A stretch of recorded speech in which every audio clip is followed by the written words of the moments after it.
ਮੁਹੰਜੋਦਾੜੋ, ਹੜੱਪਾ ਅਤੇ ਸਰਸਵਤੀ ਸੱਭਿਅਤਾ ਬਾਰੇ। ਵਾਹਿਗੁਰੂ ਜੀ ਕਾ ਖਾਲਸਾ, ਵਾਹਿਗੁਰੂ ਜੀ ਕੀ ਫਤਿਹ। ਪ੍ਰਾਚੀਨ ਗ੍ਰੰਥ ਵੇਦ ਸ਼ਾਸਤਰ ਜੋ ਚਾਹੇ ਕਹਿੰਦੇ ਰਹਿਣ, ਗੀਤਾ ਦਾ ਉਪਦੇਸ਼ ਜੋ ਮਰਜ਼ੀ ਕਹਿੰਦਾ ਰਹੇ, ਪਰ ਦੁਨੀਆ ਜਿਸ ਨੂੰ ਸੰਸਾਰ ਕਹਿੰਦੇ ਹਾਂ, ਇਸ ਦਾ ਆਰੰਭ ਧਰਤੀ ਦੀ ਉਮਰ ਦੇ ਹਿਸਾਬ ਨਾਲ ਹਾਲੇ ਕੱਲ ਪਰਸੋਂ ਹੀ ਹੋਇਆ ਹੈ। ਇਸ ਦੀ ਉਮਰ ਮਸਾਂ 10,000 ਸਾਲ ਹੈ।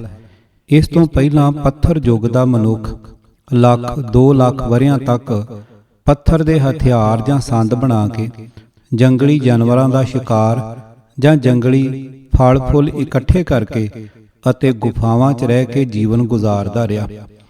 ਧਰਤੀ ਦੇ ਹਰ ਖਿੱਤੇ ਦੇ ਰਹਿਣ ਵਾਲੇ ਆਪਣੇ ਇਤਿਹਾਸ 'ਚੋਂ ਕੁਝ ਐਸਾ ਲੱਭਣ ਦਾ ਯਤਨ ਕਰਦੇ ਹਨ ਜਿਨ੍ਹਾਂ ਤੇ ਉਹ ਮਾਣ ਕਰ ਸਕਣ। ਪੰਜਾਬ ਵਾਸੀਆਂ ਲਈ ਮਾਣ ਕਰਨ ਲਈ ਬਹੁਤ ਕੁਝ ਹੈ। ਮਾਣ ਕਰਨ ਵਾਲੀ ਜੋ ਵਿਸ਼ੇਸ਼ ਸ਼ੈ ਸਾਡੇ ਪਾਸ ਹੈ, ਉਹ ਹੈ ਸਾਡੇ ਧਰਤੀ ਦੇ ਉਹ ਟੁਕੜੇ ਜਿਨ੍ਹਾਂ ਮਨੁੱਖੀ ਸੱਭਿਅਤਾਵਾਂ ਨੂੰ ਧਰਤੀ ਤੇ ਪੁੰਗਰਦਿਆਂ ਅਤੇ ਅੰਗੜਾਈਆਂ ਲੈਂਦਿਆਂ ਵੇਖਿਆ ਹੈ। ਮੇਰਾ ਭਾਵ ਇੱਥੇ ਮੁਹੰਜੋਦਾੜੋ, ਹੜੱਪਾ ਦੀ ਸੱਭਿਅਤਾ ਤੋਂ ਹੈ। ਇਸ ਦੇ ਮੁਕਾਬਲੇ ਅਤੇ ਇਸ ਦੀ ਸਮਕਾਲੀ ਜੇ ਕੋਈ ਹੈ ਤਾਂ ਉਹ ਹੈ ਅੱਜ ਦੇ ਇਰਾਕ, ਮੈਸੋਪੋਟਾਮੀਆ ਦੀ ਸੱਭਿਅਤਾ ਅਤੇ ਇਤਿਹਾਸ ਬਾਰੇ ਵੀ ਹਰ ਕਿਸੇ ਦੀ ਆਪਣੀ ਪਹੁੰਚ ਹੁੰਦੀ ਹੈ, ਆਪਣੀ ਮਾਨਸਿਕਤਾ ਅਤੇ ਬੌਧਿਕ ਪੱਧਰ ਅਨੁਸਾਰ। ਸਾਡੇ ਆਮ ਪੰਜਾਬੀ ਸਿੱਖ ਦੀ ਪਹੁੰਚ ਗੁਰੂ ਨਾਨਕ ਕਾਲ ਤੱਕ ਹੈ। ਜੇ ਹੋਰ ਪਿੱਛੇ ਗਏ ਤਾਂ 11ਵੀਂ 12ਵੀਂ ਸਦੀ 'ਚ ਮਹਿਮੂਦ ਗਜ਼ਨਵੀ ਜਾਂ ਸ਼ੇਖ ਫਰੀਦ ਦੇ ਸਮੇਂ ਤੱਕ। ਜੇ ਕਿਸੇ ਨੇ ਹੋਰ ਪਿੱਛੇ ਜਾਣਾ ਹੋਵੇ ਤਾਂ ਫਿਰ ਮਹਾਭਾਰਤ ਜਾਂ ਵੈਦਿਕ ਕਾਲ ਤੱਕ। ਪਰ ਸਵਾਲ ਹੈ, ਵੈਦਿਕ ਆਰੀਆ ਦੇ ਪੰਜਾਬ ਸਪਤ ਸਿੰਧੂ ਆਉਣ ਤੋਂ ਪਹਿਲਾਂ ਕੀ ਸੀ? ਇਤਿਹਾਸਕਾਰਾਂ ਦਾ ਮੰਨਣਾ ਹੈ ਕਿ ਮੁਹੰਜੋਦਾੜੋ, ਹੜੱਪਾ ਸੱਭਿਅਤਾ ਦੇ ਅੰਤ ਅਤੇ ਆਰੀਆ ਦੇ ਸਪਤ ਸਿੰਧੂ 'ਚ ਆਉਣ ਦਾ ਸਮਾਂ ਤਕਰੀਬਨ ਇੱਕ ਹੈ। ਇਸ ਤਰ੍ਹਾਂ ਹੜੱਪਾ ਸੱਭਿਅਤਾ ਦਾ ਅੰਤ ਅੱਜ ਤੋਂ 5,000 ਵਰ੍ਹੇ ਪਹਿਲਾਂ ਕਿਹਾ ਜਾ ਸਕਦਾ ਹੈ। ਖੁਦਾਈ ਅਤੇ ਖੋਜ ਕਰਨ ਵਾਲੇ ਪੁਰਾਤੱਤਵ ਵਿਗਿਆਨੀਆਂ ਦੇ ਅਨੁਮਾਨ ਅਨੁਸਾਰ ਇਸ ਸੱਭਿਅਤਾ ਦੇ ਆਰੰਭ ਦਾ ਸਮਾਂ ਅੱਜ ਤੋਂ 6-7 ਹਜ਼ਾਰ ਵਰ੍ਹੇ ਪਿੱਛੇ ਤੱਕ ਜਾਂਦਾ ਹੈ। ਉਹਨਾਂ ਦਾ ਇਹ ਵੀ ਵਿਚਾਰ ਹੈ ਅਤੇ ਕੁਝ ਨਿਸ਼ਾਨੀਆਂ ਵੀ ਮਿਲਦੀਆਂ ਹਨ ਕਿ ਜੇ ਮੁਹੰਜੋਦਾੜੋ, ਹੜੱਪਾ ਦੇ ਥਿਆਂ ਦੀ ਖੁਦਾਈ ਹੋਰ ਥੱਲੇ ਤੱਕ ਕੀਤੀ ਜਾਵੇ ਤਾਂ ਇਹ ਸਮਾਂ ਅੱਜ ਤੋਂ 8-9 ਹਜ਼ਾਰ ਸਾਲ ਪਿੱਛੇ ਤੱਕ ਜਾ ਸਕਦਾ ਹੈ। ਇਹ ਸੋਚਣਾ ਕਿ ਹੁਣ ਤਾਂ ਮੁਹੰਜੋਦਾੜੋ ਅਤੇ ਹੜੱਪਾ ਪਾਕਿਸਤਾਨ 'ਚ ਚਲਾ ਗਿਆ, ਅਸੀਂ ਇਸ ਤੋਂ ਕੀ ਲੈਣਾ ਦੇਣਾ, ਤਾਂ ਫਿਰ ਰੋਪੜ ਬਾਰੇ ਮੈਂ ਕੁਝ ਠਹਿਰ ਕੇ ਗੱਲ ਕਰਾਂਗਾ। ਸੰਨ 1916 ਤੋਂ 24 ਵਿੱਚ ਸਭ ਤੋਂ ਪਹਿਲਾਂ ਖੁਦਾਈ ਸਿੰਧੂ ਦੇ ਲਾਹੜਕਾਨਾ ਖੇਤਰ 'ਚ ਮੁਹੰਜੋਦਾੜੋ ਅਤੇ ਮਿੰਟਗੁਮਰੀ ਦੇ ਇਲਾਕੇ ਦੇ ਖੇਤਰ ਹੜੱਪਾ 'ਚ ਹੋਣੀ ਸ਼ੁਰੂ ਹੋਈ। ਉਸ ਤੋਂ ਬਾਅਦ ਜਿਉਂ-ਜਿਉਂ ਵਿਗਿਆਨੀ ਇਹਨਾਂ ਥਿਆਂ ਨੂੰ ਲੱਭਦੇ ਗਏ, ਤਿਉਂ-ਤਿਉਂ ਹੋਰ ਥਾਵਾਂ ਤੇ ਵੀ ਖੁਦਾਈ ਹੁੰਦੀ ਗਈ। ਭਾਰਤ ਦੇ ਆਜ਼ਾਦ ਹੁੰਦਿਆਂ ਹੀ ਸਭ ਤੋਂ ਪਹਿਲਾਂ ਰੋਪੜ ਦੇ ਸਥਾਨ ਤੋਂ ਹੜੱਪਾ ਸੱਭਿਅਤਾ ਦੇ ਅਵਸ਼ੇਸ਼ ਨਿਕਲੇ। ਇਹ ਜਾਣਕਾਰੀ ਦਿੰਦਿਆਂ ਮੈਨੂੰ ਲੱਗਦਾ ਹੈ ਕਿ ਮੈਂ ਅੱਗੇ ਦੌੜਿਆ ਜਾ ਰਿਹਾ, ਬਿਨਾਂ ਦੱਸਿਆਂ ਕਿ ਇਹ ਹੜੱਪਾ ਸੱਭਿਅਤਾ ਹੈ ਕੀ ਸ਼ੈ। ਸੰਨ 1952-53 'ਚ ਮੈਂ ਜਦ ਰੋਪੜ ਗਿਆ ਤਾਂ ਇੱਕ ਤਾਂਗੇ ਵਾਲਾ ਮੈਨੂੰ ਉਸ ਥੇਹ ਤੇ ਲੈ ਗਿਆ ਜਿੱਥੇ ਕੁਝ ਮਹੀਨੇ ਪਹਿਲਾਂ ਖੁਦਾਈ ਹੋ ਕੇ ਹਟੀ ਸੀ। ਪ੍ਰਾਚੀਨ ਮਕਾਨਾਂ ਦੀਆਂ ਕੰਧਾਂ, ਵਿਹੜੇ ਆਦਿ ਵਿਖਾਈ ਦੇ ਰਹੇ ਸਨ। ਪੁਰਾਤੱਤਵ ਵਿਸ਼ੇਸ਼ੱਗਾਂ ਦੁਆਰਾ ਕੱਢ ਕੇ ਰੱਖੇ ਮਿੱਟੀ ਦੇ ਭਾਂਡਿਆਂ ਦੇ ਟੁਕੜਿਆਂ ਦੇ ਢੇਰ ਇੱਧਰ ਉੱਧਰ ਲੱਗੇ ਹੋਏ ਸਨ। ਇਹਨਾਂ 'ਚੋਂ ਮੈਂ ਕੁਝ ਚੁੱਕ ਕੇ ਵੀ ਲੈ ਆਇਆ। ਇਸ ਦੇ ਤਕਰੀਬਨ 45 ਕੁ ਵਰ੍ਹਿਆਂ ਬਾਅਦ ਜਦ ਮੈਨੂੰ ਪਤਾ ਲੱਗਾ ਕਿ ਹੁਣ ਰੋਪੜ 'ਚ ਹੜੱਪਾ ਸੱਭਿਅਤਾ ਦਾ ਇੱਕ ਪੂਰਾ ਮਿਊਜ਼ੀਅਮ ਬਣ ਗਿਆ ਹੋਇਆ ਹੈ, ਤਾਂ ਮਨ 'ਚ ਆਇਆ ਕਿ ਚਲੋ ਵੇਖਦੇ ਹਾਂ ਜਾ ਕੇ। ਮੈਂ ਜਿਸ ਨੂੰ ਪੁੱਛਾਂ ਉਹ ਇਹੀ ਆਖੇ ਕਿ ਇੱਥੇ ਤਾਂ ਕੋਈ ਐਸਾ ਮਿਊਜ਼ੀਅਮ ਹੈ ਹੀ ਨਹੀਂ। ਮੈਨੂੰ ਕਿਸੇ ਨੇ ਦੱਸਿਆ ਸੀ ਕਿ ਇਹ ਸਰਕਾਰੀ ਕਾਲਜ ਦੇ ਸਾਹਮਣੇ ਜਾਂ ਕੋਲ ਕਰਕੇ ਹੈ। ਮੈਂ ਕਾਲਜ ਵੱਲ ਤੁਰ ਪਿਆ। ਕਾਲਜ ਦੇ ਬਾਹਰ ਕੁਝ ਮੁੰਡੇ ਜੁੰਡਲੀਆਂ 'ਚ ਖੜੇ ਗੱਪਾਂ ਮਾਰ ਰਹੇ ਸਨ। ਮੈਂ 2-3 ਜੁੰਡਲੀਆਂ ਨੂੰ ਪੁੱਛਿਆ, ਇੱਥੇ ਕੋਈ ਹੜੱਪਾ ਸੱਭਿਅਤਾ ਦਾ ਮਿਊਜ਼ੀਅਮ ਹੈ? ਤਾਂ ਸਾਰਿਆਂ ਨੇ ਸਿਰ ਹਿਲਾ ਦਿੱਤਾ ਕਿ ਜੀ ਸਾਨੂੰ ਤਾਂ ਇਸ ਬਾਰੇ ਕੁਝ ਨਹੀਂ ਪਤਾ।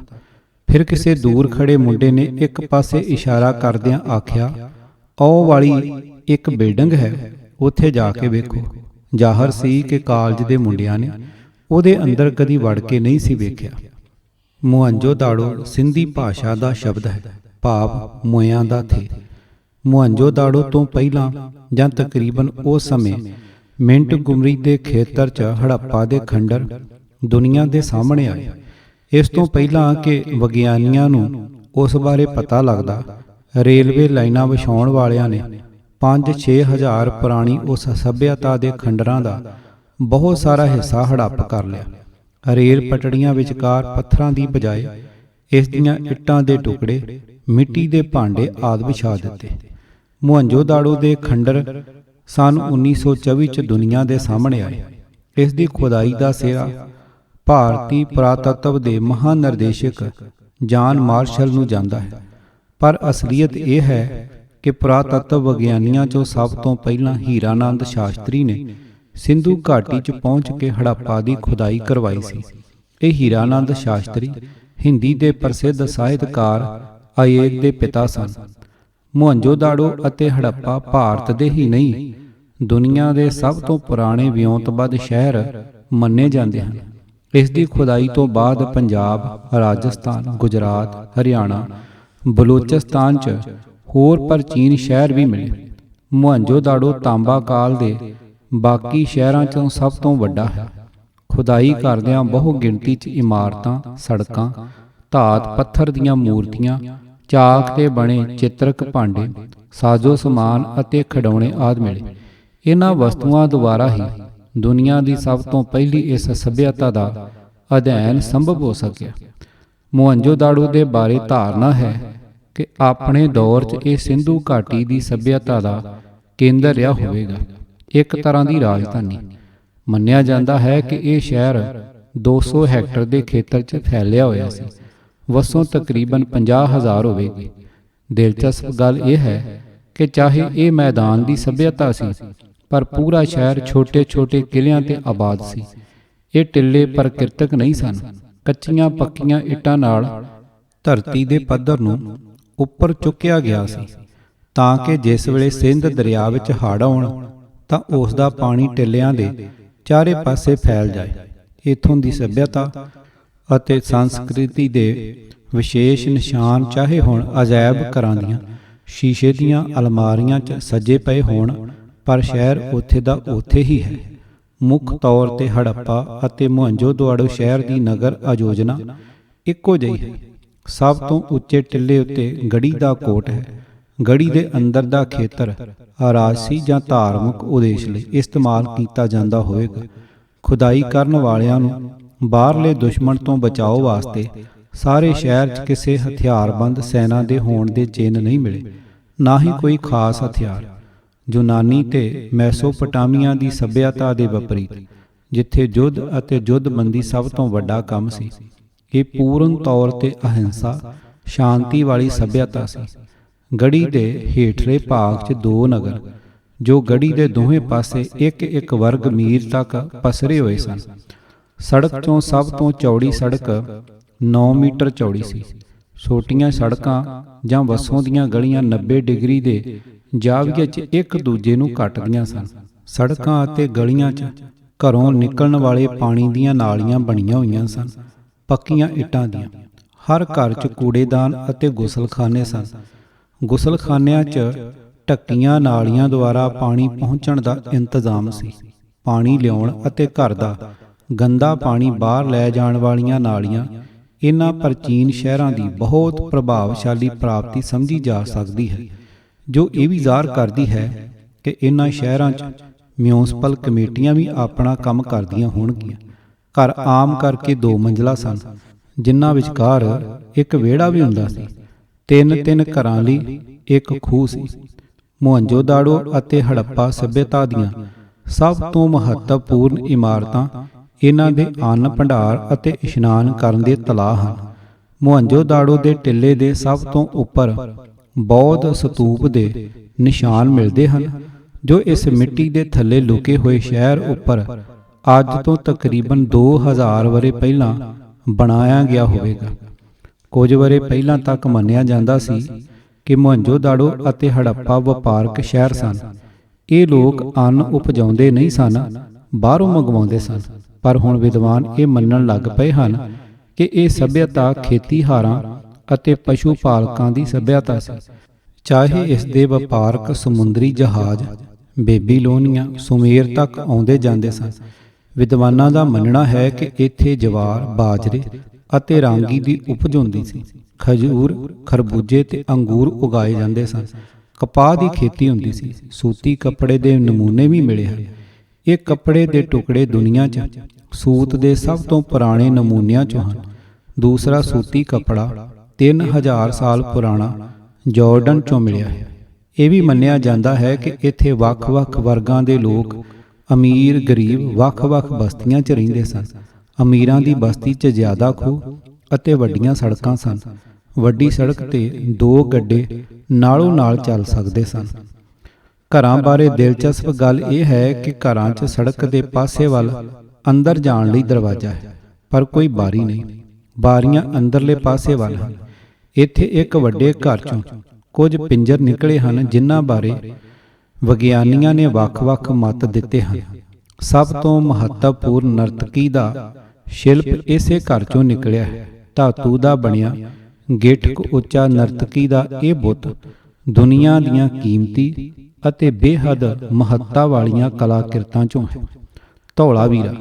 ਮੁਹੱਜੋਦਾੜੋ ਅਤੇ ਹੜੱਪਾ ਬਾਰੇ ਮੇਰੀ ਜਾਣਕਾਰੀ ਦਾ ਸਰੋਤ ਪੁਸਤਕਾਂ, ਉਸ ਸਮੇਂ ਦੀਆਂ ਰਿਪੋਰਟਾਂ, ਤਸਵੀਰਾਂ, ਫਿਲਮਾਂ ਜਾਂ ਅਜਾਇਬ ਘਰਾਂ 'ਚੋਂ ਪਈਆਂ ਵਸਤੂਆਂ ਤੇ ਕਲਾਕ੍ਰਿਤਾਂ ਹਨ। ਪਰ ਕੁਝ ਵਰ੍ਹੇ ਪਹਿਲਾਂ ਗੁਜਰਾਤ ਦੇ ਕੱਛ ਦੇ ਪੱਛਮੀ ਕੰਢੇ ਤੇ ਮੁਹੱਜੋਦੜੋ, ਹੜੱਪਾ ਜਿੰਨਾ ਮਹੱਤਵ ਰੱਖਣ ਵਾਲਾ ਧੌਲਾਵੀਰਾ ਨਾਮ ਦਾ ਸ਼ਹਿਰ ਨਿਕਲਿਆ ਹੈ, ਜਿਹਦੀ ਸੱਭਿਅਤਾ ਉਸੇ ਹੀ ਸਮੇਂ ਦੀ ਹੈ।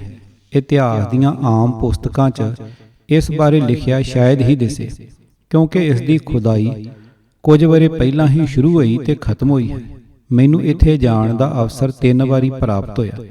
ਇੱਕ ਅਵਸਰ ਸੀ ਅੱਜ ਤੋਂ ਕੁਝ ਵਰ੍ਹੇ ਪਹਿਲਾਂ, ਸਨ 1980-81, ਜਦੋਂ ਇਹ ਇੱਕ ਬਹੁਤ ਉੱਚਾ ਕਿਸੇ ਛੋਟੀ ਪਹਾੜੀ ਵਰਗਾ ਟਿੱਲਾ ਸੀ।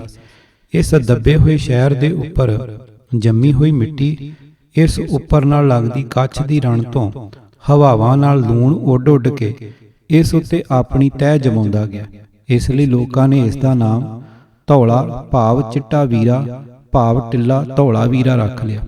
ਕਦੀ-ਕਦੀ ਮੀਂਹ ਪੈਣ ਤੇ ਉੱਪਰਲੀ ਮਿੱਟੀ ਖੁਰ ਜਾਂਦੀ, ਕਿਤੇ-ਕਿਤੇ ਨਾਲੀਆਂ ਜਿਹੀਆਂ ਬਣ ਜਾਂਦੀਆਂ ਅਤੇ ਥੱਲਿਓਂ ਕਿਸੇ ਮਾਲਾ ਦੇ ਮਣਕੇ ਕੋਈ ਛੋਟੀ-ਮੋਟੀ ਕਲਾਕ੍ਰਿਤ ਜਾਂ ਮਿੱਟੀ ਦੇ ਕਿਸੇ ਭਾਂਡੇ ਦਾ ਟੁਕੜਾ ਨਜ਼ਰ ਆਉਣ ਲੱਗਦਾ। ਉਸ ਟਿੱਲੇ ਦੇ ਇੱਕ ਪਾਸੇ ਰਹਿ ਰਹੇ ਲੋਕਾਂ ਨੂੰ ਪਤਾ ਸੀ ਕਿ ਇਸ ਦੇ ਥੱਲੇ ਪ੍ਰਾਚੀਨ ਸੱਭਿਅਤਾ ਦਾ ਕੋਈ ਸ਼ਹਿਰ ਦੱਬਿਆ ਪਿਆ ਹੈ। ਮੇਰੇ ਉੱਥੇ ਜਾਣ ਤੇ ਤਕਰੀਬਨ 10-12 ਵਰ੍ਹੇ ਬਾਅਦ ਮਹਿਕਮੇ ਨੇ ਇੱਥੇ ਖੁਦਾਈ ਦਾ ਕੰਮ ਸ਼ੁਰੂ ਕੀਤਾ।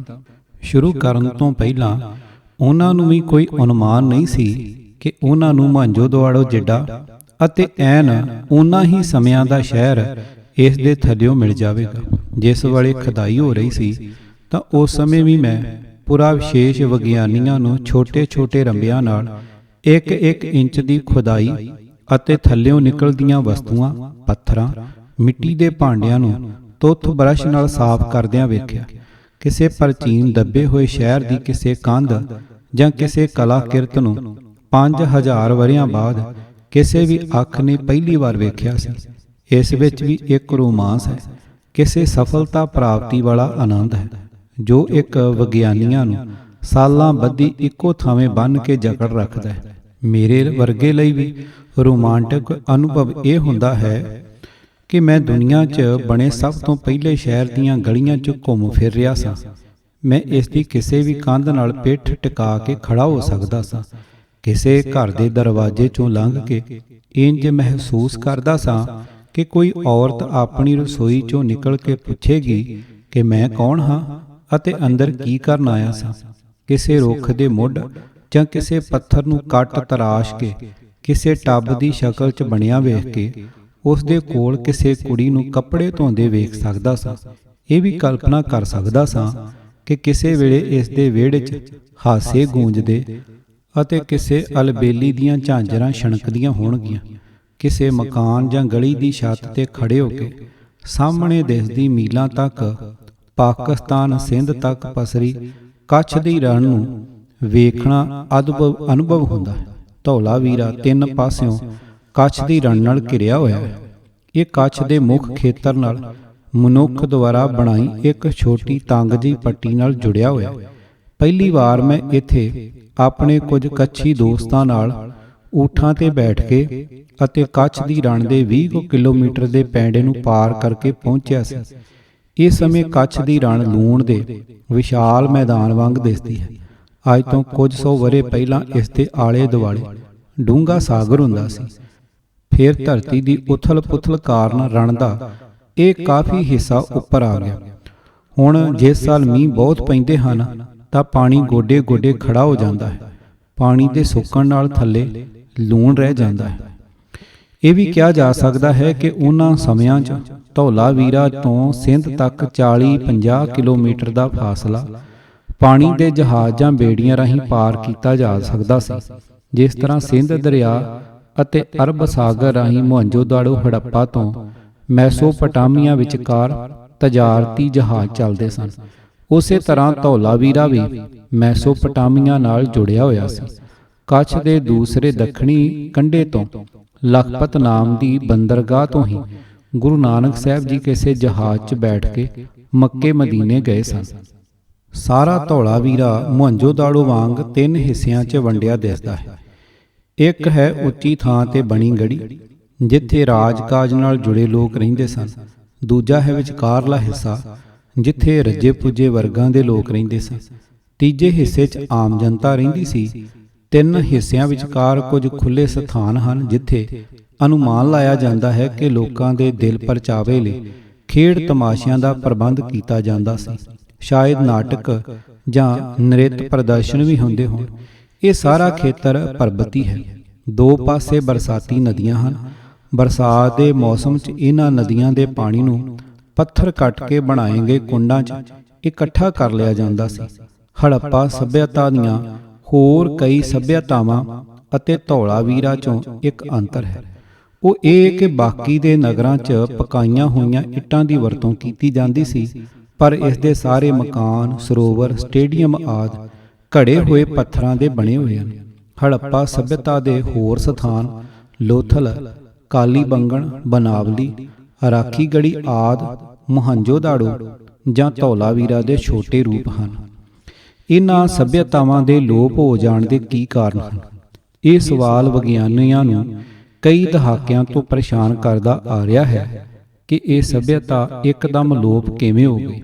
ਕੋਈ ਕਹਿੰਦਾ ਹੈ ਕਿ ਨਦੀਆਂ 'ਚ ਹੜ੍ਹ ਆਉਣ ਕਾਰਨ, ਕੋਈ ਵੱਧਦੀ ਆਬਾਦੀ ਨੂੰ ਅਤੇ ਕੋਈ ਭੂਚਾਲਾਂ ਜਾਂ ਧਰਤੀ ਦੀ ਉਥਲ-ਪੁਥਲ ਨੂੰ ਇਸ ਸੱਭਿਅਤਾ ਦੇ ਲੋਪ ਹੋ ਜਾਣ ਦਾ ਕਾਰਨ ਦੱਸਦਾ ਹੈ। ਇਹ ਵੀ ਅਨੁਮਾਨ ਲਾਇਆ ਜਾਂਦਾ ਹੈ ਕਿ 2000 ਈਸਵੀ ਪੂਰਬ ਮੋਹਨਜੋਦਾੜੋ ਹੜੱਪਾ ਸੱਭਿਅਤਾਵਾਂ ਦਾ ਮੈਸੋਪੋਟਾਮੀਆ ਨਾਲ ਵਪਾਰ ਠੰਡਾ ਪੈ ਗਿਆ, ਜਿਸ ਦੇ ਨਤੀਜੇ ਵਜੋਂ ਸਿੰਧੂ ਘਾਟੀ ਦੀ ਅਰਥ ਵਿਵਸਥਾ ਚੌਪਟ ਹੋ ਗਈ। ਦੂਸਰੀ ਪਹੇਲੀ ਇਹ ਹੈ ਕਿ ਸਿੰਧੂ ਹੜੱਪਾ ਸੰਸਕ੍ਰਿਤੀ ਅਤੇ ਵੈਦਿਕ ਸੱਭਿਅਤਾ ਵਿਚਕਾਰ ਕੀ ਰਿਸ਼ਤਾ ਸੀ। ਕਿ ਬਾਹਰੋਂ ਆਏ ਆਰੀਆ ਲੋਕਾਂ ਨੇ ਇਹਨਾਂ ਉੱਤੇ ਹਮਲੇ ਕਰਕੇ ਖਤਮ ਕਰ ਦਿੱਤਾ, ਜਾਂ ਇਹ ਦਿਰਾਵੜ ਸਨ ਜਿਨ੍ਹਾਂ ਨੂੰ ਆਰੀਆ ਨੇ ਦੱਖਣ ਵੱਲ ਧੱਕ ਦਿੱਤਾ, ਜਾਂ ਆਰੀਆ ਸੱਭਿਅਤਾ ਨੇ ਆ ਕੇ ਸਿੰਧੂ ਹੜੱਪਾ ਸੱਭਿਅਤਾ ਨੂੰ ਆਪਣੇ 'ਚ ਜਜ਼ਬ ਕਰ ਲਿਆ।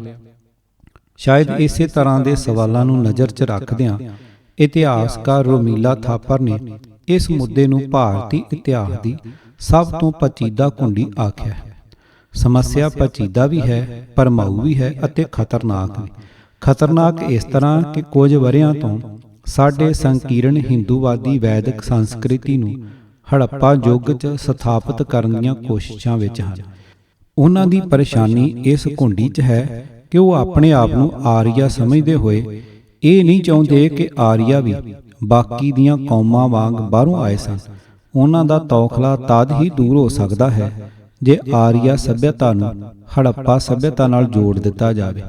ਪਰ ਇਸ ਤਰ੍ਹਾਂ ਕਰਦਿਆਂ ਉਹਨਾਂ ਦੀਆਂ ਸਮੱਸਿਆਵਾਂ ਹੋਰ ਵੱਧ ਗਈਆਂ ਦਿਸਦੀਆਂ ਹਨ, ਕਿਉਂਕਿ ਰਿਗਵੇਦ ਨੂੰ ਪੁਰਾਤਤਵ ਖੋਜਾਂ ਅਨੁਸਾਰ ਅੱਜ ਤੋਂ 7-8 ਹਜ਼ਾਰ ਸਾਲ ਪਿੱਛੇ ਤੱਕ ਨਹੀਂ ਲਿਜਾਇਆ ਜਾ ਸਕਦਾ।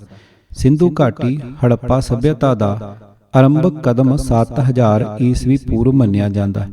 ਇਸ ਸਭਿਅਤਾ ਦੀ ਚੜ੍ਹਤ ਦਾ ਯੁੱਗ ਭਾਵੇਂ 2600 ਈਸਵੀ ਪੂਰਬ ਤੋਂ 1900 ਈਸਵੀ ਪੂਰਬ ਤੱਕ ਰਿਹਾ ਹੈ, ਜਦਕਿ ਵੇਦਾਂ ਦਾ ਰਚਨਾ ਕਾਲ 1500 ਈਸਵੀ ਪੂਰਬ ਦੇ ਨੇੜੇ ਤੇੜੇ ਮੰਨਿਆ ਜਾਂਦਾ ਹੈ। ਰਿਗਵੇਦ ਦੀ ਭਾਸ਼ਾ ਪੁਰਾਣੀ ਸੰਸਕ੍ਰਿਤੀ ਹੈ। ਹੜੱਪਾ ਲਿਪੀ ਹਾਲੇ ਤੱਕ ਪੜ੍ਹੀ ਨਹੀਂ ਜਾ ਸਕੀ। ਜੇ ਇਹ ਬ੍ਰਹਮੀ ਜਾਂ ਖਰੋਸ਼ਟੀ ਲਿਪੀ ਹੁੰਦੀ ਤਾਂ ਸਭ ਕੁਝ ਸਾਫ਼ ਹੋ ਜਾਂਦਾ। ਹੜੱਪਾ ਸਿੰਧੂ ਸੱਭਿਅਤਾ ਅਤੇ ਆਰੀਆ ਸੱਭਿਅਤਾ ਵਿੱਚ ਕੁਝ ਇਸ ਤਰ੍ਹਾਂ ਦਾ ਹੈ ਜੋ ਮੇਲ ਨਹੀਂ ਖਾਂਦਾ। ਹੜੱਪਾ ਸੱਭਿਅਤਾ ਦੌਰਾਨ ਘੋੜਾ ਉਪਯੋਗ ਨਹੀਂ ਸੀ ਆਉਂਦਾ। ਘੋੜੇ ਦਾ ਪ੍ਰਯੋਗ ਜਾਂ ਜ਼ਿਕਰ ਵੈਦਿਕ ਯੁੱਗ ਵਿੱਚ ਹੋਇਆ। ਹੜੱਪਾ ਸੱਭਿਅਤਾ 'ਚ ਕਿਤੇ ਵੀ ਘੋੜਾ ਅੰਕਿਤ ਕੀਤਾ ਨਹੀਂ ਦਿਸਦਾ। ਵੇਦਾਂ ਵਿੱਚ ਹੜੱਪਾ ਸੱਭਿਅਤਾ ਦੇ ਕਿਸੇ ਨਗਰ ਦਾ ਨਾਮ ਵੀ ਨਹੀਂ ਹੈ। ਜੇ ਹੈ ਤਾਂ ਕਿਤੇ ਕਿਤੇ ਇੰਨਾ ਹੀ ਕਿ ਇੰਦਰ ਦੇਵਤਾ ਨੇ ਵੈਰੀਆਂ ਦੇ ਪੁਰਾਂ ਦੁਰਗਾ ਨੂੰ ਤੋੜਿਆ। ਇਸ ਦੇ ਇਲਾਵਾ ਜਦਕਿ ਹੜੱਪਾ ਸੰਸਕ੍ਰਿਤੀ ਸ਼ਹਿਰੀ ਸੰਸਕ੍ਰਿਤੀ ਸੀ, ਆਰੀਆ ਲੋਕ ਬਹੁਤ ਕਰਕੇ ਪਸ਼ੂ ਪਾਲਕ ਸਨ। ਗੋਤਰ ਸ਼ਬਦ ਗਊ ਤੋਂ ਹੀ ਬਣਿਆ ਹੈ। ਕੁਝ ਵਰ੍ਹੇ ਪਹਿਲਾਂ ਜਿਸ ਵੇਲੇ ਦੇਸ਼ ਦੀ ਹਕੂਮਤ ਦੀ ਵਾਗਡੋਰ ਕੱਟੜ ਹਿੰਦੂਵਾਦੀਆਂ ਦੇ ਹੱਥ 'ਚ ਆਈ ਤਾਂ ਉਹਨਾਂ NCERT ਦੀਆਂ ਪੁਸਤਕਾਂ 'ਚ ਹੜੱਪਾ ਸੱਭਿਅਤਾ ਨੂੰ ਸਿੰਧੀ ਸਰਸਵਤੀ ਸੱਭਿਅਤਾ ਦਾ ਨਾਮ ਦੇ ਦਿੱਤਾ। ਇਸ ਨੂੰ ਤਾਂ ਮੰਨਿਆ ਜਾ ਸਕਦਾ ਹੈ, ਪਰ ਨਾਲ ਇਹ ਵੀ ਆਖਦੇ ਹਨ ਕਿ ਆਰੀਆ ਲੋਕ ਭਾਰਤ ਦੇ ਮੂਲ ਵਾਸੀ ਹਨ ਤੇ ਇਹੀ ਬਾਅਦ ਵਿੱਚ ਆਪਣੀ ਸੱਭਿਅਤਾ ਨੂੰ ਲੈ ਕੇ ਅਫਗਾਨਿਸਤਾਨ, ਈਰਾਨ ਗਏ ਸਨ। ਸਧਾਰਨ ਸੂਝ ਦੀ ਗੱਲ ਹੈ ਕਿ ਜਦੋਂ ਕੋਈ ਕੌਮ ਜਾਂ ਸਮੂਹ ਆਪਣੀ ਧਰਤੀ ਛੱਡ ਕੇ ਪ੍ਰਵਾਸ ਕਰਦਾ ਹੈ ਤਾਂ ਉਸ ਦਾ ਮੁੱਖ ਕਾਰਨ ਨਵੀਂ ਜ਼ਰਖੇਜ਼ ਧਰਤੀ ਦੀ ਤਲਾਸ਼ ਹੁੰਦੀ ਹੈ।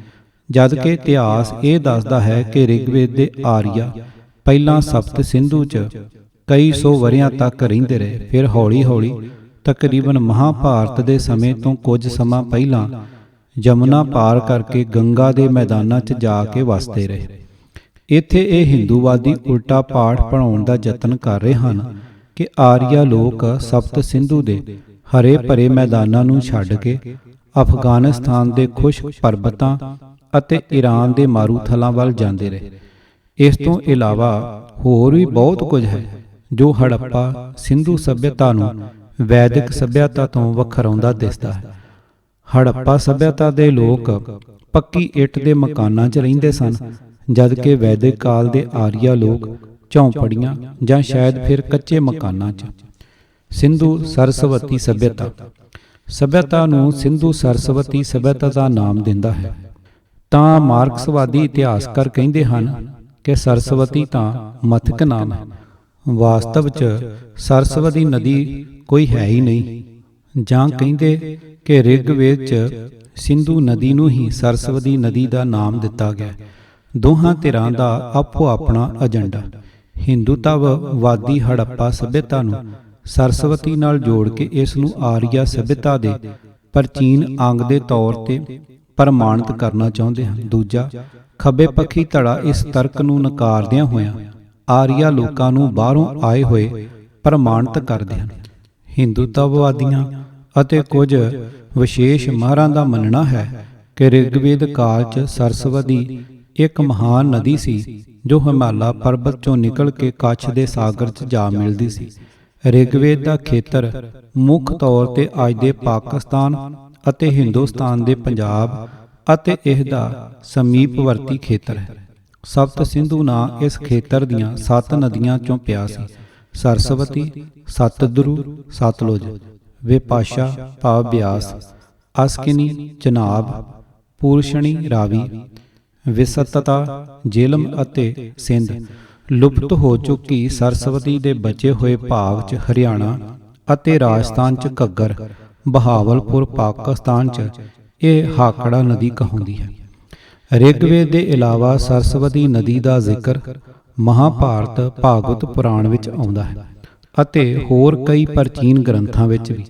ਸਰਸਵਤੀ ਨਦੀ ਦੇ ਲੁਪਤ ਹੋ ਜਾਣ ਦਾ ਕਾਰਨ ਭੂਗਰਭ ਵਿਗਿਆਨੀ ਇਹ ਦੱਸਦੇ ਹਨ ਕਿ ਕਿਸੇ ਸਮੇਂ ਧਰਤੀ ਦੀ ਉਥਲ-ਪੁਥਲ ਕਾਰਨ ਸਤਲੁਜ ਨਦੀ ਨੇ, ਜੋ ਪਹਿਲਾਂ ਸਰਸਵਤੀ ਨਦੀ 'ਚ ਜਾ ਮਿਲਦੀ ਸੀ, ਆਪਣਾ ਰਸਤਾ ਬਦਲ ਲਿਆ ਅਤੇ ਉਹ ਸਿੰਧੂ ਨਦੀ 'ਚ ਜਾ ਮਿਲੀ। ਦੂਜੇ ਪਾਸੇ ਜਮਨਾ ਨਦੀ, ਜੋ ਪਹਿਲਾਂ ਸਰਸਵਤੀ 'ਚ ਜਾ ਮਿਲਦੀ ਸੀ, ਆਪਣਾ ਰਾਹ ਬਦਲ ਕੇ ਗੰਗਾ 'ਚ ਜਾ ਮਿਲੀ। ਸੰਖੇਪ 'ਚ ਕਿਹਾ ਜਾ ਸਕਦਾ ਹੈ ਕਿ ਪਹਿਲਾਂ ਭੂਗਰਭ ਵਿਗਿਆਨੀਆਂ ਨੇ ਲੁਪਤ ਹੋ ਚੁੱਕੀ ਸਰਸਵਤੀ ਦੇ ਰਸਤੇ ਦੀ ਨਿਸ਼ਾਨਦੇਹੀ ਕੀਤੀ ਹੈ। ਇਹ ਨਿਰਵਿਵਾਦ ਰੂਪ 'ਚ ਕਿਹਾ ਜਾ ਸਕਦਾ ਹੈ ਕਿ ਰਿਗਵੇਦ 'ਚ ਸਰਸਵਤੀ ਇੱਕ ਮਹਾਨ ਨਦੀ ਸੀ ਜੋ ਪਰਬਤਾਂ 'ਚੋਂ ਨਿਕਲ ਕੇ ਕੱਛ ਦੇ ਸਮੁੰਦਰ 'ਚ ਜਾ ਡਿੱਗਦੀ ਸੀ। ਪਾਰਸੀ ਗ੍ਰੰਥ ਅਵੇਸਤਾ 'ਚ ਵੀ ਇਸ ਦਾ ਨਾਮ ਹਪਤ ਹਿੰਦੂ ਹੈ। ਇਸ ਸਭਿਅਤਾ ਦੀ ਜਾਣਕਾਰੀ ਵੀ ਉੱਥੋਂ ਤੱਕ ਹੀ ਸੀਮਤ ਸੀ, ਪਰ ਪਿਛਲੇ 30-40 ਵਰ੍ਹਿਆਂ ਵਿਚਕਾਰ ਦੀਆਂ ਖੁਦਾਈਆਂ ਨੇ ਇਹ ਸਿੱਧ ਕਰ ਦਿੱਤਾ ਹੈ ਕਿ ਇਹ ਆਰੀਆ ਪੂਰਵ ਸਭਿਅਤਾ ਸਿੰਧੂ ਘਾਟੀ ਦੇ ਇਲਾਵਾ ਗੁੰਮ ਹੋ ਚੁੱਕੀ ਸਰਸਵਤੀ ਨਦੀ ਦੇ ਕੰਢਿਆਂ ਤੇ ਵੀ ਪਸਰੀ ਹੋਈ ਸੀ। ਗੁੰਮ ਹੋ ਚੁੱਕੀ ਸਰਸਵਤੀ ਦੇ ਰਸਤੇ ਦੇ ਕੰਢਿਆਂ ਤੇ ਅਰਾਖੀਗੜੀ, ਬਨਾਵਲੀ, ਕੁਨਾਲ ਤਿੰਨੋਂ ਹਿਸਾਰ ਦੇ ਕੋਲ ਪੁਰਾਣਾ ਅਤੇ ਕਾਲੀ ਬੰਗਨ, ਲੋਥਲ ਅਤੇ ਧੌਲੀਵੀਰਾ ਦੇ ਸਥਾਨਾਂ ਤੇ ਹੋਈਆਂ ਖੁਦਾਈਆਂ ਨੇ ਇਹ ਪ੍ਰਮਾਣਿਤ ਕਰ ਦਿੱਤਾ। ਇਸ ਤਰ੍ਹਾਂ ਹੁਣ ਇਹਨਾਂ ਸਾਰਿਆਂ ਸਥਾਨਾਂ ਦੇ ਸਮੂਹ ਨੂੰ ਅਸੀਂ ਸਿੰਧੂ ਸਰਸਵਤੀ ਸਭਿਅਤਾ ਦਾ ਨਾਮ ਦੇ ਸਕਦੇ ਹਾਂ। ਆਉਣ ਵਾਲੇ ਸਮੇਂ 'ਚ ਹੋਰ ਕਿੰਨੀਆਂ ਥਾਵਾਂ ਤੇ ਖੁਦਾਈਆਂ ਹੋਣਗੀਆਂ ਅਤੇ ਵਰਤਮਾਨ ਦੇ ਸਨਮੁਖ ਹੋਰ ਕੀ ਕੁਝ ਪ੍ਰਗਟ ਹੁੰਦਾ ਰਹੇਗਾ, ਇਸ ਬਾਰੇ ਕੁਝ ਨਹੀਂ ਕਿਹਾ ਜਾ ਸਕਦਾ।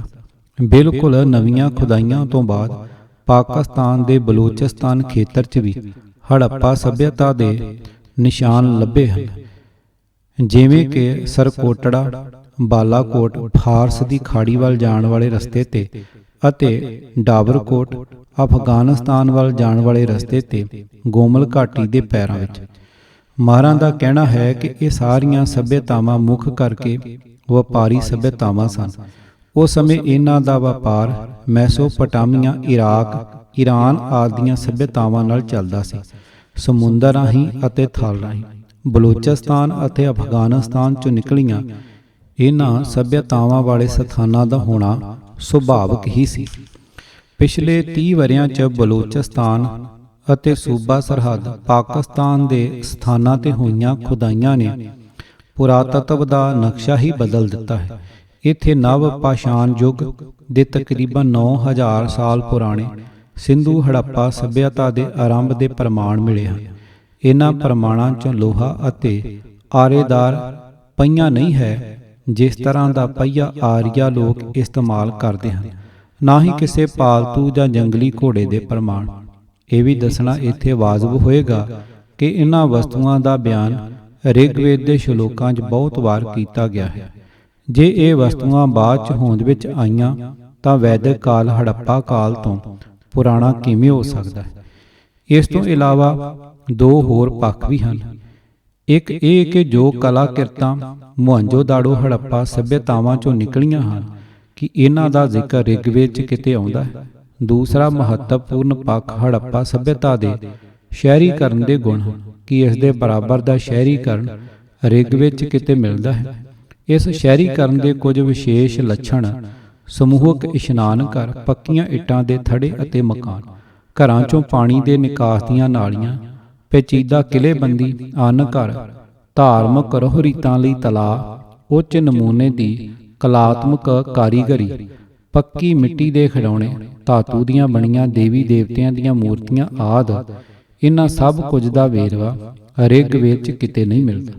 ਹੜੱਪਾ ਦੇ ਲੋਕਾਂ ਨੂੰ ਧਾਤੂ ਦੀ ਜਾਂ ਪੱਥਰ ਦੀ ਮੂਰਤੀ ਬਣਾਉਣਾ ਆਉਂਦਾ ਸੀ, ਜਦ ਕਿ ਆਰੀਆ ਸਭਿਅਤਾ 'ਚ ਮੂਰਤੀ ਕਲਾ ਦਾ ਆਰੰਭ ਤਕਰੀਬਨ ਬੌਧ ਕਾਲ ਦੇ ਆਸ-ਪਾਸ ਹੋਇਆ। ਇਸ ਤਰ੍ਹਾਂ ਹੋਰ ਵੀ ਬਹੁਤ ਸਾਰੇ ਵਖਰੇਵੇ। ਜਿਵੇਂ ਮੈਂ ਪਹਿਲਾਂ ਵੀ ਦੱਸਿਆ, ਹੜੱਪਾ ਸਿੰਧੂ ਸਭਿਅਤਾ ਦੀ ਸਭ ਤੋਂ ਅਣਬੁੱਝ ਗੁੱਥੀ ਉਸ ਦੀ ਲਿਪੀ ਹੈ। ਹੜੱਪਾ ਦੇ ਮਾਹਰ ਰਿਚਰਡ ਮੀਸ਼ੋ ਨੇ ਕੁਝ ਮਹੀਨੇ ਪਹਿਲਾਂ ਹੀ ਇਹ ਆਖਿਆ ਹੈ ਕਿ ਹੜੱਪਾ ਦੇ ਮਿੱਟੀ ਦੇ ਭਾਂਡਿਆਂ ਤੇ ਲਿਖੀ 5500 ਸਾਲ ਪੁਰਾਣੀ ਇਬਾਰਤ ਮਿਲਣ ਤੋਂ ਬਾਅਦ ਹੜੱਪਾ ਲਿਪੀ ਦੁਨੀਆ ਦੀ ਸਭ ਤੋਂ ਪੁਰਾਣੀ ਲਿਪੀ ਹੋ ਗਈ ਹੈ, ਜਦ ਕਿ ਇਸ ਤੋਂ ਪਹਿਲਾਂ ਮੈਸੋਪੋਟਾਮੀਆ ਜਾਂ ਮਿਸਰ ਦੀਆਂ ਲਿਪੀਆਂ ਨੂੰ ਹੀ ਸਭ ਤੋਂ ਪੁਰਾਣੀਆਂ ਲਿਪੀਆਂ ਕਿਹਾ ਜਾਂਦਾ ਸੀ। ਪਿਛਲੇ ਕੁਝ ਵਰ੍ਹਿਆਂ ਦੌਰਾਨ ਪਾਕਿਸਤਾਨ 'ਚ ਕੁਝ ਹੋਰ ਖੋਜਾਂ ਹੋਈਆਂ ਹਨ। ਉੱਥੋਂ ਦੋ ਪੁਰਾਤਤਵੇਤਾ ਰਫੀਕ ਮੁਗਲ ਨੇ ਲੁਪਤ ਹੋ ਚੁੱਕੀ ਸਰਸਵਤੀ ਨਦੀ ਅਤੇ ਇਸ ਦੇ ਸ਼ੇਸ਼ ਭਾਗ ਹਾਕੜਾ ਨਦੀ ਦੇ ਕੰਢਿਆਂ ਤੇ 414 ਪੁਰਾਤੱਤਵ ਸਥਲਾਂ ਦੀ ਪਛਾਣਦੇਹੀ ਕੀਤੀ ਹੈ। ਭਾਰਤ ਦੇ ਇੱਕ ਪੁਰਾਤੱਤਵ ਵਿਗਿਆਨੀ ਅਮੂਲਾਦੂ ਘੋਸ਼ ਨੇ ਲੁਪਤ ਹੋ ਚੁੱਕੀ ਸਰਸਵਤੀ ਦੇ ਨੇੜਲੇ ਖੇਤਰਾਂ 'ਚ ਖਾਸ ਕਰਕੇ ਬੀਕਾਨੇਰ ਦੇ ਦੁਆਲੇ ਇਸ ਤਰ੍ਹਾਂ ਦੇ ਛੋਟੇ ਵੱਡੇ 160 ਸਥਾਨਾਂ ਨੂੰ ਪਛਾਣਿਆ ਹੈ। ਹਾਲੇ ਪਤਾ ਨਹੀਂ ਕੀ ਕੁਝ ਲੱਭਣਾ ਬਾਕੀ ਹੈ। ਕਦੀ ਕਦੀ ਵਿਦਵਾਨ ਪਹਿਲਾਂ ਸਿਧਾਂਤ ਘੜਦੇ ਤੇ ਉਸ ਤੋਂ ਬਾਅਦ ਉਸ ਦੀ ਪੁਸ਼ਟੀ ਲਈ ਪ੍ਰਮਾਣ ਘੜਦੇ ਜਾਂ ਲੱਭਦੇ ਹਨ, ਚਾਹੇ ਉਹ ਵਿਦਵਾਨ ਹਿੰਦੂਵਾਦੀ ਹੋਣ, ਮਾਰਕਸਵਾਦੀ ਹੋਣ ਜਾਂ ਪਦਾਰਥਵਾਦੀ। ਇਹੀ ਹਾਲ ਹਾਲੇ ਤੱਕ ਕਾਫੀ ਸਾਰੇ ਵਿਦਵਾਨਾਂ ਦਾ ਰਿਹਾ। ਹੜੱਪਾ ਸਿੰਧੂ ਸੱਭਿਅਤਾ ਦੇ ਖਤਮ ਹੋ ਜਾਣ ਬਾਰੇ ਆਮ ਰਾਏ ਇਹੀ ਬਣਦੀ ਦਿਸਦੀ ਹੈ ਕਿ ਨਾ ਤਾਂ ਇਹਨਾਂ ਦੀ ਬਰਬਾਦੀ ਨਦੀਆਂ ਦੇ ਕਿਸੇ ਹੜ੍ਹਾਂ ਕਾਰਨ ਹੋਈ, ਨਾ ਹੀ ਕਿਸੇ ਬਾਹਰਲੇ ਦੁਸ਼ਮਣ ਦੁਆਰਾ ਹਮਲਿਆਂ ਕਾਰਨ। ਮੋਹਿੰਜੋ-ਦਾੜੋ ਦੇ ਇੱਕ ਕਮਰੇ 'ਚ 6-7 ਪਿੰਜਰਾਂ ਦੇ ਜਾਂ ਇੱਕਾ-ਦੁੱਕਾ ਪਿੰਜਰਾਂ ਦੇ ਹੋਰ ਕਿਸੇ ਵੱਡੀ ਦੁਰਘਟਨਾ ਦੇ ਪ੍ਰਮਾਣ ਨਹੀਂ ਮਿਲਦੇ। ਮੰਨਿਆ ਇਹ ਜਾਂਦਾ ਹੈ ਕਿ ਸਿੰਧੂ ਘਾਟੀ 'ਚੋਂ ਪਹਿਲਾਂ ਜਿੱਥੇ ਬਹੁਤ ਮੀਂਹ ਪੈਂਦੇ ਸਨ, ਮੌਸਮ ਦੇ ਬਦਲ ਜਾਣ ਕਾਰਨ ਇਹ ਮੀਂਹ ਪੈਣੇ ਬਹੁਤ ਘਟ ਗਏ। ਮਿਸਰ ਅਤੇ ਮੈਸੋਪੋਟਾਮੀਆ ਨਾਲ ਤਜਾਰਤ ਦਾ ਸਿਲਸਿਲਾ ਵੀ ਬੰਦ ਹੋ ਗਿਆ। ਇਹਨਾਂ ਅਤੇ ਇਸੇ ਤਰ੍ਹਾਂ ਦੇ ਹੋਰ ਕਈ ਕਾਰਨਾਂ ਕਾਰਨ ਇੱਥੋਂ ਦੇ ਵਸਨੀਕ ਆਪਣੇ ਇਹਨਾਂ ਸ਼ਹਿਰਾਂ ਨੂੰ ਛੱਡ ਕੇ ਹਿਜਰਤ ਕਰਦੇ ਰਹੇ। ਪਰ ਰੋਪੜ ਦੇ ਮੁਕਾਮ ਤੇ ਹੜੱਪਾ ਦੀ ਸੱਭਿਅਤਾ 2100 ਪੂਰਵ ਈਸਵੀ ਤੋਂ ਆਰੰਭ ਹੋਈ ਅਤੇ ਇਹ ਸ਼ਹਿਰ ਸਨ 1700 ਤੱਕ ਆਬਾਦ ਰਿਹਾ। ਇਸ ਸਥਾਨ ਤੇ 4000 ਵਰ੍ਹਿਆਂ ਤੱਕ ਲੋਕ ਵਸਦੇ ਰਹੇ ਅਤੇ ਹੁਣ ਵੀ ਵਸ ਰਹੇ ਹਨ। ਅਗਲਾ ਸਵਾਲ ਇਹ ਉੱਠਦਾ ਹੈ ਕਿ ਹੜੱਪਾ ਸਿੰਧੂ ਸੱਭਿਅਤਾ 'ਚ ਵਿਚਰਦੇ ਲੋਕ ਗਏ ਕਿੱਥੇ, ਕਿੱਥੇ ਲੁਪਤ ਹੋ ਗਏ। ਕੁਝ ਵਰ੍ਹੇ ਪਹਿਲਾਂ ਲੈਬਨਾਨ ਦੀ ਧਰਤੀ ਤੇ ਅੱਜ ਤੋਂ 2500-3000 ਵਰ੍ਹੇ ਪਹਿਲਾਂ ਵਸਦੀ ਫੋਨੀਸ਼ੀਆਈ ਕੌਮ ਇਤਿਹਾਸਕ ਪੰਨਿਆਂ 'ਚੋਂ ਲੁਪਤ ਹੋ ਗਈ। ਉਸ ਕੌਮ ਦੇ ਬੰਦਿਆਂ ਨੂੰ ਲੱਭਣ ਦਾ ਅਭਿਆਨ ਵਿਗਿਆਨੀਆਂ ਨੇ ਸ਼ੁਰੂ ਕੀਤਾ। ਇਸ ਖੋਜ ਦਾ ਆਧਾਰ ਇਹ ਕਿ ਇਸਤਰੀ ਲਿੰਗ ਅੰਦਰ 2 ਕ੍ਰੋਮੋਸੋਮ ਹੁੰਦੇ ਹਨ, ਜਦਕਿ ਪੁਲਿੰਗ 'ਚ X ਅਤੇ 1 Y ਕ੍ਰੋਮੋਸੋਮ ਹੁੰਦੇ ਹਨ। ਇਹ ਹਰ ਕਿਸੇ ਦੇ ਮਾਸ, ਹੱਡੀਆਂ, ਦੰਦਾਂ, ਲਹੂ 'ਚ ਪਾਏ ਜਾਂਦੇ ਹਨ। ਇਸ 'ਚ Y ਕ੍ਰੋਮੋਸੋਮ ਵਿਲੱਖਣ ਕਿਸਮ ਦਾ ਹੁੰਦਾ ਹੈ। ਇਹ ਪਿਓ ਤੋਂ ਪੁੱਤਰ ਅਤੇ ਫਿਰ ਉਸ ਦੇ ਪੁੱਤਰਾਂ ਤੱਕ ਹਾਜ਼ਰ ਰਹਿੰਦਾ ਹੈ, ਕਦੀ ਖਤਮ ਨਹੀਂ ਹੁੰਦਾ। ਇਸ ਦੇ ਆਧਾਰ ਤੇ ਇਹ ਖੋਜ 3000 ਵਰ੍ਹੇ ਪਹਿਲਾਂ ਅਲੋਪ ਹੋ ਗਈ। ਫਿਨੀਸ਼ਿਆਈ ਕੌਮ ਨਾਲ ਖੂਨੀ ਸੰਬੰਧ ਰੱਖਣ ਵਾਲੇ ਆਦਮੀਆਂ ਨੂੰ ਲੱਭਣ 'ਚ ਸਫਲ ਹੋ ਗਏ। ਜੇ ਇਸੇ ਤਰ੍ਹਾਂ ਦੀ ਛਾਣਬੀਣ ਖੋਜ ਹੋਵੇ ਤਾਂ ਸੰਭਵ ਹੈ ਕਿ ਕੁਝ ਲੋਕ ਇਸ ਤਰ੍ਹਾਂ ਦੇ ਮਿਲ ਜਾਣ ਜਿਨ੍ਹਾਂ ਦੇ ਪੂਰਵਜ ਅੱਜ ਤੋਂ 5-7 ਹਜ਼ਾਰ ਵਰ੍ਹੇ ਪਹਿਲਾਂ ਮੋਹਨਜੋ-ਦਾੜੋ, ਹੜੱਪਾ, ਰੋਪੜ ਜਾਂ ਧੌਲਾਵੀਰਾ 'ਚ ਰਹਿੰਦੇ ਰਹੇ ਹੋਣ। ਉਹਨਾਂ ਲੋਕਾਂ 'ਚ ਤੁਸੀਂ ਵੀ ਹੋ ਸਕਦੇ ਹੋ, ਤੁਹਾਡਾ ਕੋਈ ਦੋਸਤ ਮਿੱਤਰ ਵੀ ਹੋ ਸਕਦਾ ਹੈ ਤੇ ਮੈਂ ਵੀ ਹੋ ਸਕਦਾ ਹਾਂ। ਹਵਾਲਾ ਪੁਸਤਕ ਭਾਰਤੀ ਇਤਿਹਾਸ ਮਿਥਿਹਾਸ, ਆਵਾਜ਼ ਗੁਰਜੰਟ ਸਿੰਘ ਰੂਪੋਵਾਲੀ। ਵਾਹਿਗੁਰੂ ਜੀ ਕਾ ਖਾਲਸਾ, ਵਾਹਿਗੁਰੂ ਜੀ ਕੀ ਫਤਿਹ।